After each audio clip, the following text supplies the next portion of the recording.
오늘 성경 말씀을 이렇게 살펴보면 이사야 선지자가 활동하던 그 시기가 기원전 736년에서 701년 정도 아주 격동의 시기였음을 우리는 알 수 있습니다. 자, 이스라엘은 우리나라처럼 남과 북으로 분단되어져 있었습니다. 그렇지 않아도 작은 나라죠. 그런데 그런 작은 나라가 분단되었으니 그들의 어려움이 얼마나 심각하였는지는 우리 알 수 있습니다. 더구나 당시는 아수르 제국이 지금 미국의 트럼프처럼 팽창 정책을 펼쳤던 시기입니다. 에브라임, 그러니까 북이스라엘은 아수르에 맞서 2년간 싸우다가 기원전 721년에 패망했습니다. 남유다는 기원전 701년에 아수르에 항복했습니다. 이제는 조공을 바치는 신세로 전락한 거죠. 그래서 왕조만 유지될 뿐이지 한 국가로서 떳떳한 모습은 찾아볼 수 없었습니다. 그러니까 주권이 빼앗겨버린 거죠.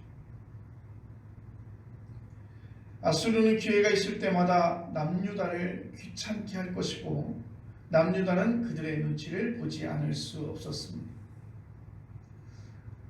한반도 대한민국 일제 강점기 시기를 거쳐왔기 때문에 그런 고통들을 충분히 여러분들은 미디어를 통해서 또한 구전을 통해서 여러분이 역사적으로 아는 사실입니다.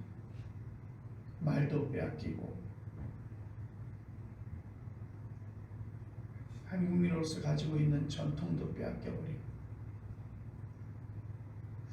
주권을 잃은 나라의 그 백성들은 미래가 깜깜할 수밖에 없는 상황이죠. 그러니까 종된 자들이에요. 내가 무엇을 내 마음대로 하고 싶어도 할 수 있는 자유가 박탈되어져 버립니다. 주권이 빼앗겨버린 거예요. 나를 부리는 사람이 있는 거예요. 이런 역사의 현장에 있었던 이사야 선지자의 마음이 어땠을지 여러분 아십니까? 선지자들은 인간 역사를 하나님의 관점에서 바라보고 있습니다. 이사야 선지자도 그랬습니다. 그가 볼 때 북이스라엘과 남유다가 망한 이유는 한 가지였어요. 군사력이 없었던 것도 아니고 하나님께 순종하지 않았기 때문입니다. 이사야서 1장에서 반복해서 그 사실을 피력합니다. 2절에서 이사야는 여호와의 말씀을 이렇게 표현합니다. 내가 자식을 양육하였거늘 그들이 나를 거역하였도다. 5절 말씀은 이렇습니다. 너희가 어찌하여 매를 더 맞으려고 폐역을 거듭하느냐. 온 머리는 병들었고 온 마음은 피곤하였습니다. 11절이 이렇게 말합니다. 너희의 무수한 재물이 내게 무엇이 유익하뇨. 나는 수량의 번제와 살찐 짐승의 기름에 배불렀고 나는 수송아지나 어린 양이나 숫 염소의 피를 기뻐하지 아니하노라. 13절의 표현은 더 노골적입니다. 성회와 아울러 악을 행하는 것을 내가 견디지 못하겠노라. 너희가 하나님 앞에 예배를 드리는 그 모습은 갖추고 있지만 그것이 하나님께 드리는 예배의 모습은 아니라는 거예요. 나는 그걸 원하지 않는다는 거예요. 너희가 나에게 고개를 조아려 예배를 드리지만 순종하지 아니하고 나의 말을 따르지 아니하고 하나님의 백성으로 살아가지 않는다는 것이죠. 그러니까 제사를 열심히 드릴 뿐이지 너희의 손에 피가 가득하다는 거예요. 너희가 제사를 드리는데 너희가 예배를 드리는데 너희의 손에 악행이 가득하다는 거예요. 그래서 그들은 악한 행실을 버리며 행악을 그쳐야 한다. 그래서 구체적으로 17절은 이렇게 외치고 있습니다. 선행을 배우며 정의를 구하며 학대받는 자를 도와주며 고아를 위하여 실언하며 과부를 위하여 변호하라.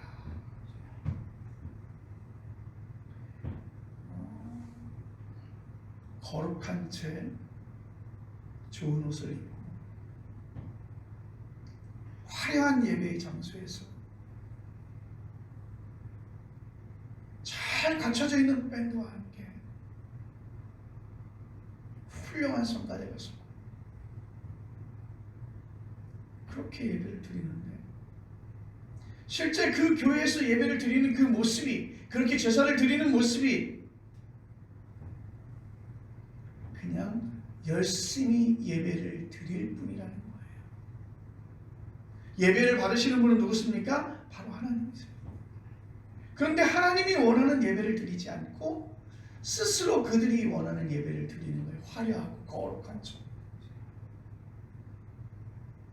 그러나 그들의 삶의 변화는 일어나지 않는 거예요. 그들의 손에 피가 가득하고 그들의 악행은 계속 그치지 아니하고. 한마디로 말하면 여호와께서는 겉으로 화려한 예배와 드려지는 헌금보다는 당신이 창조한 당신의 백성 과부와 고아와 같은 어려운 이들을 멸시치 말고 그들을 안아주고 품어주고 그들을 돌보는 삶을 원하신다는 뜻입니다. 오늘 21세기 한국교회와 한국 정치계를 향한 외침이라고 해도 조금도 어색하지 않습니다. 국민을 위한다고요. 국민을 위한 정치를 한다고요. 하나님을 위해서 하나님을 위한 예배를 드린다고요. 그러나 하나님은 그런 예배를 원하지 않아요. 여러분, 이렇게 이사야는 설교 말씀을 통해서 이러한 경고들을 그들에게 말씀으로 전하고 있습니다. 자, 이 말씀을 들은 예루살렘 주민들이 크게 깨닫고 회개하고 완전히 새로운 삶으로 전환했을까요? 그 말씀 속에 영혼의 떨림을 경험하고 뭔가 변화된 사람도 있었겠지만 전체적으로는 크게 변화하지 않았을 것입니다. 교회 안에서만 변화했겠죠. 실제적으로 나가서 변화하지 않아요. 삶의 방향을 바꾼다는 것은 정말 힘든 일입니다. 내가 살아온 그 궤적을 바꾼다는 것은 여러분 정말 힘든 일이죠. 그런데 오늘은 이사야가 하고 있는 이야기, 하나님의 관점에서 그들에게 말씀을 전하는 것은 너희의 삶의 방향을 바꾸라는 거예요. 부동산 투기를 하는 사람들은요, 그게 삶의 방식으로 고착되어져 있어요. 여러분, 우리 청문회를 보잖아요. 정말 유수의 대학을 나오고 정치적인 어떤 그런 발판을 가지고 아주 잘 훈련된 사람들인데, 여러분, 그냥 보통 일반인의 평범한 사람들도 부끄러워할 일이에요. 그런데 그거 부끄러워하지 않습니다. 오히려 더 담당하죠. 이게 뭐냐면 그런 삶의 방식으로 그들은 이미 고착되어져 있는 거예요. 그것이 잘못인지 그것이 알지 못하는 것이죠. 그래서 거기에 계속 매달려서 사는 것입니다.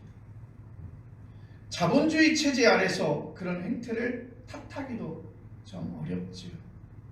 성도들이 상담하면 그러잖아요. 좀 더 나은 길, 좀 더 편한 길, 그렇게 기도해 주잖아요.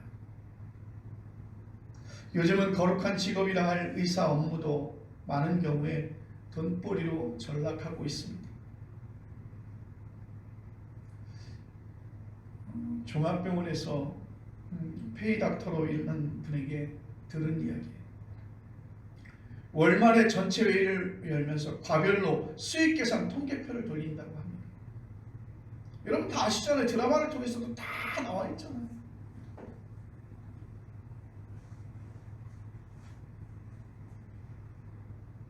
수익을 많이 올린 과 의사는 인정을 받고, 그리고 오히려 예산을 더 지출하게 된 의사는 지적당하죠. 여러분, 수익을 많이 올리려면 의사는 뭘 어떻게 해야 될까요? 환자에게 비싼 검사를 가능한 한 필요 없지만 많이 받게 해야 합니다.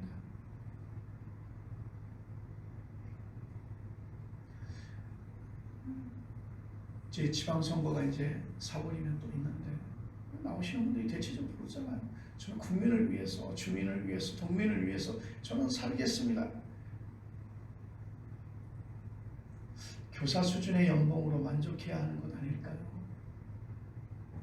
그런데 여러분, 요즘의 시대 정신이 그렇습니다. 이사야 시대에도 비슷한 일들이 많이 벌어졌어요. 그러니까 사람 사는 세계, 사람 사는 그 조직 내에서는 이런 일들이 참 어떻게 피해갈 수 없는 것 같아요. 고아와 과부를 내팽겨치는 삶의 방식과 세상 작동 방식이 고쳐지지 않았습니다. 더는 희망이 없다고 할 정도로 삶의 질이 바닥을 치고 있습니다. 이런 상황을 이사야 선지자는 오늘 본문 말씀 6장 9절로 10절에서 문학적인 수사를 발휘해서 묘사했습니다. 한번 볼까요? 너희가 듣기는 들어도 깨닫지 못할 것이요 보기는 보아도 알지 못하리라. 그뿐만 아닙니다. 하나님은 이사야에게 백성들의 마음을 둔하게 하고 귀가 막히고 눈이 감기게 하라고 말씀하셨어요. 깨워야 되는데 깨우지 않고 재우라는 거예요. 깨어났어. 그 말씀을 듣고 내 영혼의 떨림을 가지고 내가 변화되어져야 되는데 하나님의 말씀은 그런 거예요. 그들을 깨우지 말라는 거예요. 그들의 마음을 둔하게 하고 귀가 막히고 눈이 감기게 하라는 거예요. 그래서 마음이 영혼의 떨림이 없고 들을 수 없고 눈으로 보지 못하게 하라는 말씀이 있습니다. 그 말씀의 이유는 뭐라고 말씀하시냐면 보고 듣고 깨달아. 보고 듣고 깨달아 하나님께 돌아와서 그들이 고침을 받을까 염려하더라. 하나님이 이렇게 말씀하시는 거예요. 그들이 지금 패역한 세대를 살고 있는데 그들을 깨워서 그들이 보고 듣고 깨달아서 하나님 앞에 와서 회개하고 하나님께로 돌아와야 되는데 하나님 그렇게 하지 말라는 거예요. 유다와 예루살렘 백성에 대한 기대를 완전히 저으라고 하는 역설적 표현입니다. 하지마. 그들은 변화 안 될 거야. 그들에게 외치지 마. 그들은 변화 안 될 거야. 지금껏 했던 것처럼 그렇게 패역한 삶을 그들이 살아가게 둬. 혹시 그 중에 깨닫고 다시 돌아와 고침받으면 안 되잖아. 근데 이사야는요, 그 말씀을 받아들이기가 어려웠어요. 그들이 선지자의 설교를 듣고 돌아오도록 하나님께서 이끌어 주시고 그들이 돌아오면 기꺼이 축복해 주셔야 하는 거니까. 아버지가 싫다고 아버지의 재산을 가지고 먼 나라로 가서 통진하고 돌아온 그 아들을 다시 안아주고 당신의 가락지를 빼어서 아들의 위치에 다시 올려주는 그것이 아버지의 사랑입니다. 하나님 그거 하지 말라는 거예요. 이사야 선지자 하지마. 더 이상 기대할 것이 없어. 하지마. 혹시 내 설교 그 말씀을 듣고 그들이 보고 듣고 깨달아서 다시 돌아오면 어떡해. 그래서 그들이 변화되면 어떡해. 하지마. 그래서 그 말씀을 듣고 이사야는 정말 눈물로 11절에서 이렇게 질문합니다. 주님, 어느 때까지입니까? 주님, 어느 때까지입니까? 여러분, 이사야의 간절한 마음이 묻어나는 질문이에요. 그런데 그 이후의 대답도 실망스럽습니다. 하나님이 뭐라고 말씀하시냐면 성읍이 황폐하고 사람도 없고 토지도 황폐하게 될 때까지라고. 그러니까 그들이 다 망하고 사람도 없고 그들의 성읍도 다 망가지고 그들의 토지도 황폐하게 될 때까지라고 하는 거예요. 사람들이 먼 곳으로 이주하게 될 것입니다. 이것으로 끝이 아닙니다. 남은 10분의 1도 황폐하게 될 것입니다. 완전한 절망이죠. 그 어디에도 희망의 끈을 찾아볼 수 없습니다. 이사야도 유대와 예루살렘에 미련을 두지 말고 이제는 다른 데 가서 살 길을 찾아야 할지 모릅니다. 그 순간에 이사야는 전혀 다른 말씀을 전해 들었습니다.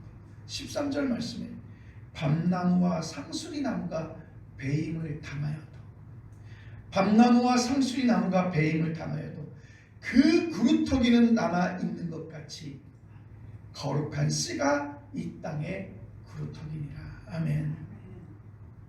여러분, 구루터기가 뭐냐면요, 나무를 베어내고 남은 그 밑둥이에요. 그러니까 나무가 있는데 그 나무를 쓰려고 다 이렇게 뽑아버리면 좋은데 뽑아버릴 수가 없잖아요. 그 뿌리가 깊으니까. 그래서 그 나무를 최대한 밑에서 이렇게 자르고 나면 자른 나무, 그래서 우리가 위에서 바라보면 나이테가 보이는 그런 것이 구루터기죠. 여러분, 그걸 보고 야 좋다, 그걸 보고 야 아름답다, 참 실하다 그렇게 말할 사람이 누가 있겠어요? 살아나겠다고 생각할 사람이 없잖아요. 그러나 구루터기가 완전히 죽지만 않았다면, 여러분, 봄이 되면 그 구루터기에서 잎과 가지가 계속 올라오는 것을 봅니다.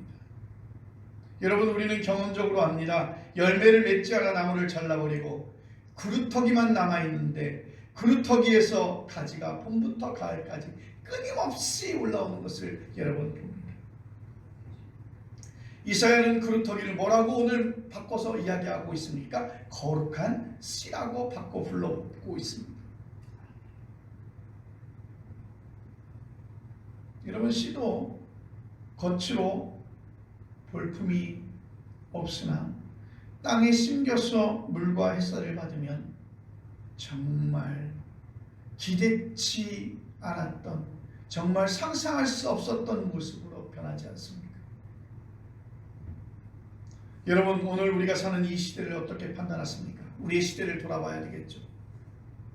남유다와 북이스라엘이 멸망한, 하나님께 순종하지 않아서 그들이 하나님의 말씀을 보지도 않고 듣지도 않고 깨닫지도 않고 순종하지 않아서 그들이 멸망한 그 시대와 지금 오늘 우리가 사는 이 시대는 어떻습니까? 풍요롭습니까? 아니면 이사야 시대처럼 황폐합니까? 여러분, 우리가 바라보는 세상에서 우리가 어떤 관점에서 바라보느냐에 따라서 풍요로울 수 있죠. 이 세상은 살만하다고 여길 만한 것들이 많습니다.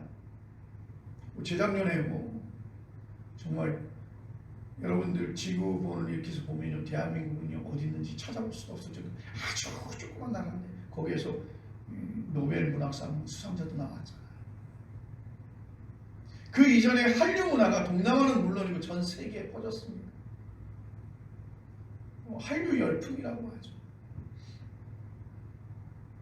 브라질 대통령이 이재명 대통령에게 BTS를 좀 보내달라, 방탄소년단을 좀 보내달라. 놀랍지 않습니까? 그것이 대한민국의 경쟁력이잖아요. 독일 사람들이 당시 분데스리가 레버쿠젠에서 뛰던 차범근은 알아도 사우스코리아는 잘 몰랐어요. 지금은 개인소득 수준도 세계 10위권이라고 합니다. 삶이 풍요롭죠. 한국교회도 그렇습니다.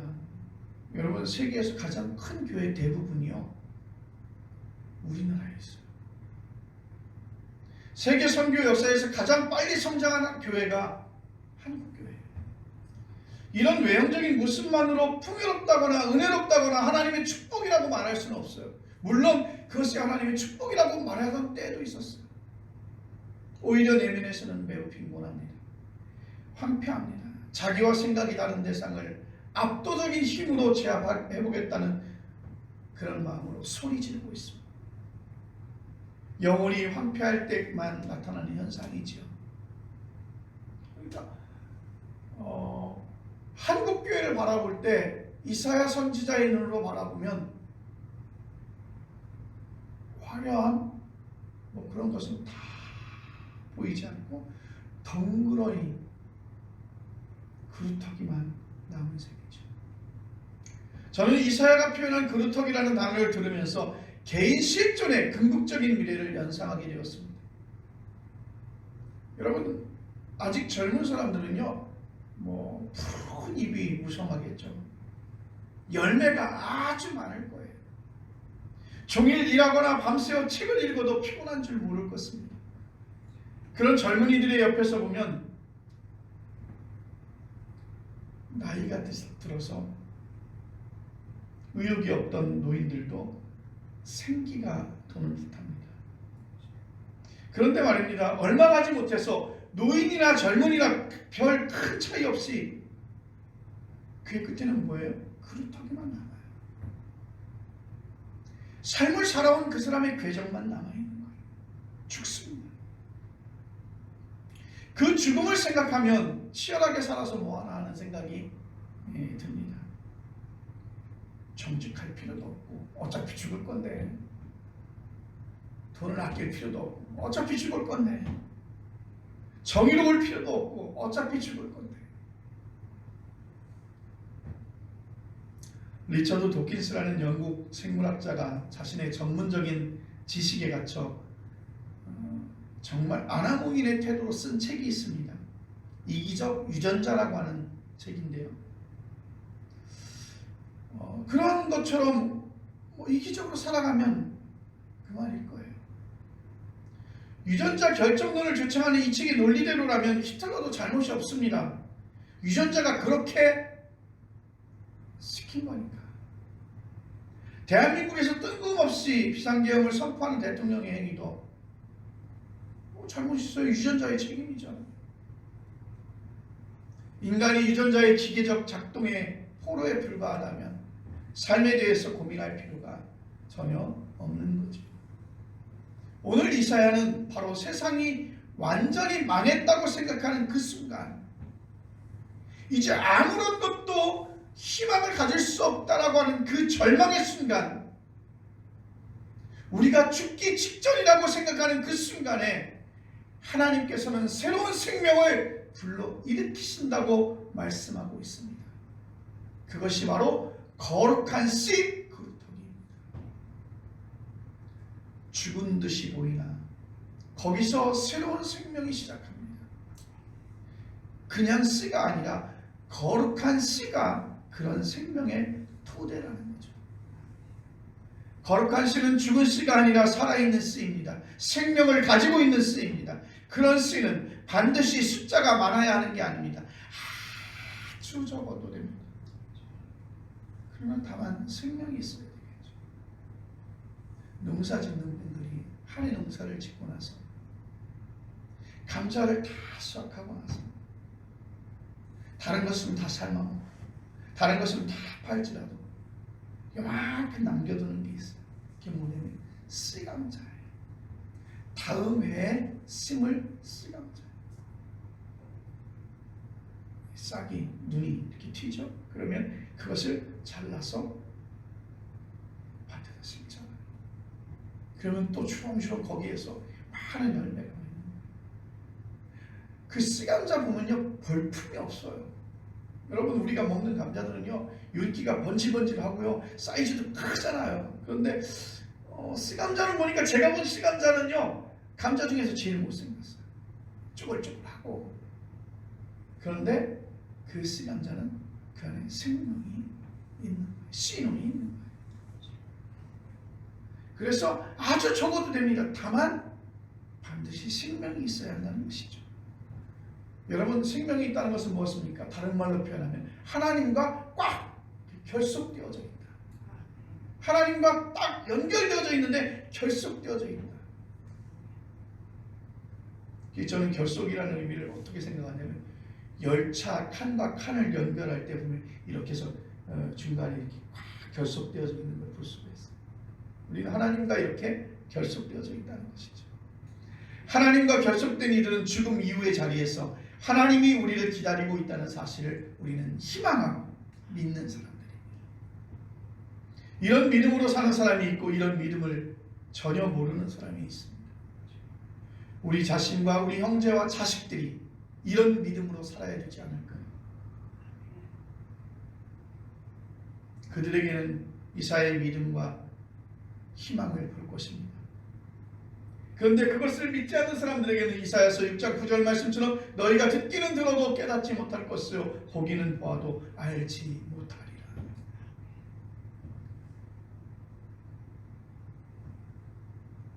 우리가 이사야와 같은 영적 경지에 이르지 못한 이유가 무엇인지 알려면 오늘 설교 본문 바로 앞대목인 이사야서 6장 1절 이하에 나오는 이사야의 소명 경험을 봐야 됩니다. 이사야는 성전에서 이상한 환상을 봅니다. 천사의 일종인 스랍들이 보좌에 앉으신 주를 노래합니다. 거룩하다 거룩하다 거룩하다 만군의 여호와여 그의 영광이 온 땅에 충만하도다. 존재와 생명의 신비에 대한 경험이지요. 이사야 선지자는 하나님의 거룩함과 영광 앞에서 자신이 죽게 되었다고 한탄합니다. 자신이 죄인이라는 사실을 뚫어봤으니까. 스랍 가운데 하나가 제단의 숯불을 이사야의 입에 댑니다. 은유적인 표현이죠. 보라 이것이 내 입에 닿았으니 보라 이것이 내 입에 닿았으니 내 악이 제하여졌고 내 죄가 사여졌느니라. 이사야는 이때 하나님의 목소리를 듣습니다. 내가 누구를 보내며 누가 우리를 위하여 갈고. 이때 이사야는 이렇게 대답합니다. 내가 여기 있습니다. 나를 보내소서. 내가 여기 있다라는 문장은 히브리어 발음으로 힌미의 번역입니다. 영어 성경은 이를 Here I am. 이 문장이 이번 설교를 준비하는 과정에서 저에게 특별한 의미로 다가왔어요. 이전에는 이사야가 소명을 감당한 준비가 되었다는 정도로만 이해했는데 하나님의 거룩함과 영광 그리고 자신의 죄 용서를 경험한 이사야는 이제 완전히 새로운 내적 평화를 경험한 것입니다. 자기 운명이 어떻게 될지 걱정하지 않게 되었습니다. 그루터기와 같은 상황 앞에서도 절망하지 않게 되었습니다. 그루터기처럼 초라한 인생으로 떨어지지 않을까 하는 걱정에서 벗어난 것입니다. 이 문장은 이렇게 저는 읽었습니다. 나는 죽음을 받아들일 준비를 마쳤다. 여러분, 죽음 앞에서 우리는 매우 겸손해집니다. 죽음 앞에서는 여러분 욕심을 부리지 않습니다. 죽음 앞에서는 모든 것을 초월합니다. 그 죽음의 순간에서 그리고 흙으로 돌아가는 죽음 이후의 세계에서도 나를 기다리는 분이 있다는 사실을 깨달은 것이죠. 창조주 하나님이십니다. 이사야는 안심하고 대답합니다. 내가 여기 있습니다. 내가 여기 있습니다. 우리는 알죠. 내 미래에 어떤 일이 벌어질지. 그 모든 미래에 하나님이 나와 함께 하신다는 사실을 알고 믿기에 근심과 걱정은 여러분 완전히는 아니더라도 상당한 정도 떨쳐내었습니다. 저의 인생살이 하나님의 눈높이에 한참 떨어지는 대목이 있어도 걱정하지 않습니다. 저는 있는 그대로의 저라는 것이죠. 마지막 심판 자리에서 현재 저의 있는 모습 그대로 서게 될 것입니다. 나에게 벌어지는 부끄러움까지 그냥 안고 설 것입니다. 그런 믿음이야말로 죽음까지 넘어서는 완전한 내적 평화의 길이 아닐까요? 하나님께서 그런 은혜를 저와 여러분에게 모두 주었으면 좋겠습니다. 복음서 말씀에는 어부들이 갈릴리 호수에서 고기잡이 하다가 예수님을 만납니다. 시몬 베드로가 말합니다. 나를 떠나소서 나는 죄인입니다. 그 이후로 그 어부들은 예수님의 제자가 되었어요. 나는 죄인입니다라고 하는 그 고백은 거룩한 존재를 경험할 때만 나오죠. 자기가 생명에서 무기력하다는 고백입니다. 이렇게 완전한 내적 평화를 누릴 때만 삶의 모습, 그 모든 삶을 소명으로 받아들일 수 있다는 사실이 우리 그리스도인에게는 무엇보다 중요합니다. 여러분, 소명으로 산다는 것은요, 목사나 선지자나 신학자가 되어야 한다는 것은 아니에요. 자기의 삶을 하나님과 결속시켜야 된다. 잘난 척하지 않아도 되고 부자로 살지 않아도 됩니다. 평화롭게 자유로우니까 내가 여기 있습니다. 여러분 백화점에 가려면 좋은 옷 입어야죠. 좋은 구두도 신고. 그런데 여러분 그 백화점 주인이라고 한다면요 굳이 그렇게 꾸밀 필요가 없어요. 어차피 저 백화점 내 건데, 저 백화점 내 건데 내가 뭐 거기 가서 뭐 폼을 채거나 할 필요가 없어요. 그래서 대부분의 그런 것들을 가지고 있는 사람들은 굉장히 입는 것에도 자유롭습니다. 그거 가지지 못한 사람들이 오히려 가진 척하니라고 애를 많이 쓰죠. 그 자리가 아무리 빈약하고 그 자리가 아무리 힘든 자리일지라도 그곳에 나와 함께 하시는 하나님, 임마누엘의 하나님 계시는데 여러분 무슨 걱정이겠습니까? 그분께 순종하는 태도로 살아갈 수 있는 것입니다. 그것이 바로 내가 여기 있습니다 소명입니다. 성경에 기록된 그리고 교회 역사에 나타났던 모든 하나님의 사람들이 그랬습니다. 그들은 그런 소명 가운데서 어디에 있든지 생명의 그루터기로 살았습니다. 거룩한 씨로 살았습니다. 하나님께서 우리를 생명의 그루터기이며 거룩한 씨로 인정하고 받아주시기를 기도합니다. 기도하겠습니다.